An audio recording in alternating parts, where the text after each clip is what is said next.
Hello আসসালামু আলাইকুম। আজকে যে বিষয়টা নিয়ে আলোচনা করব সেই বিষয়টা হলো বিকাশ অ্যাপসে আপনি বিকাশ পিন ছাড়াও আপনার ফিঙ্গারপ্রিন্ট অ্যাড করেও আপনি বিকাশ অ্যাকাউন্টে প্রবেশ করতে পারবেন। ফিঙ্গারপ্রিন্ট কিভাবে আপনি অ্যাড করবেন সেই বিষয়টা এই ভিডিওতে আমি তুলে ধরবো। আশা করি আপনারা সম্পূর্ণ ভিডিওটা দেখবেন।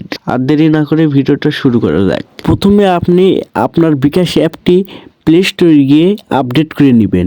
বিকাশের এটি একটি নতুন আপডেট এসেছে, তাই আপনি প্লে স্টোরে গিয়ে আপডেট করে নেবেন। বিকাশ অ্যাপটি আপডেট করে নেওয়ার পর আপনি আপনার বিকাশ অ্যাপটি ওপেন করে নেবেন। ওপেন করার পর ডান দিকে দেখতে পারবেন ফিঙ্গারপ্রিন্ট নামে একটু অপশন দেখাচ্ছে। ফিঙ্গারপ্রিন্টে ওখানে ট্যাপ করে দিবেন। ট্যাপ করে দেওয়ার পর নেক্সট বাটনে আপনি ক্লিক করে দিবেন। নেক্সট বাটনে ক্লিক করার পর আপনার পিনটি কাঙ্ক্ষিত বিকাশের পিনটি দিয়ে কনফার্মে ক্লিক করবেন। তারপর এখানে আপনার ফিঙ্গারপ্রিন্টটি দিয়ে নেবেন, তাহলেই আপনার ফিঙ্গারপ্রিন্ট অ্যাড হয়ে যাবে। এখন ফিঙ্গারপ্রিন্টে ট্যাপ করে ওগে আপনি বিকাশের অ্যাপসের ভিতর প্রবেশ করতে পারবেন। এখন আমরা এসব কেটে দিয়ে সর্বপ্রথম থেকে পরীক্ষা করে দেখি আমাদের ফিঙ্গারপ্রিন্ট অ্যাড সফলভাবে কাজ করছে কিনা। আমরা ফিঙ্গারপ্রিন্ট আইকনে ট্যাপ করে দেব। দেওয়ার পর আমাদের ফিঙ্গারপ্রিন্টটা দিয়ে নেব। ফিঙ্গারপ্রিন্ট দেওয়ার পর আমরা দেখতে পারবো আমাদের বিকাশ বিকাশ অ্যাকাউন্টটি সম্পূর্ণভাবে ওপেন হচ্ছে। আমরা এভাবে কিন্তু পিন ছাড়া ফিঙ্গারপ্রিন্টের মাধ্যমে বিকাশ অ্যাপটি ওপেন করতে পারবো।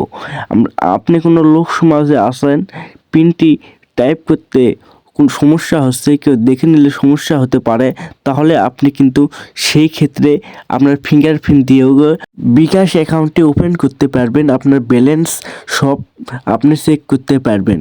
এই ক্ষেত্রে বিকাশ একটা ভালো আপডেট নিয়ে এসেছে, এটা খুব ভালোই হয়েছে।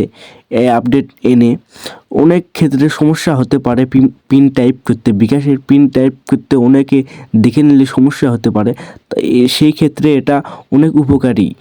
বিকাশ সম্পর্কে আপনাকে একটু সতর্কবার্তা দেই।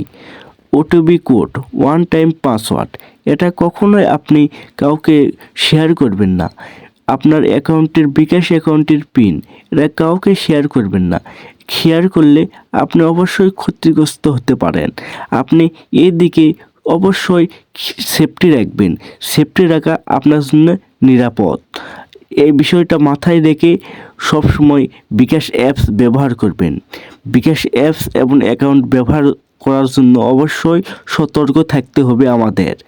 এই ভিডিওটা কিছুটা হলেও আপনার যদি উপকারের অংশ হয়ে থাকে, আপনি প্লিজ আমাদের ইউটিউব চ্যানেলটি সাবস্ক্রাইব করে আমাদের পাশে থাকবেন।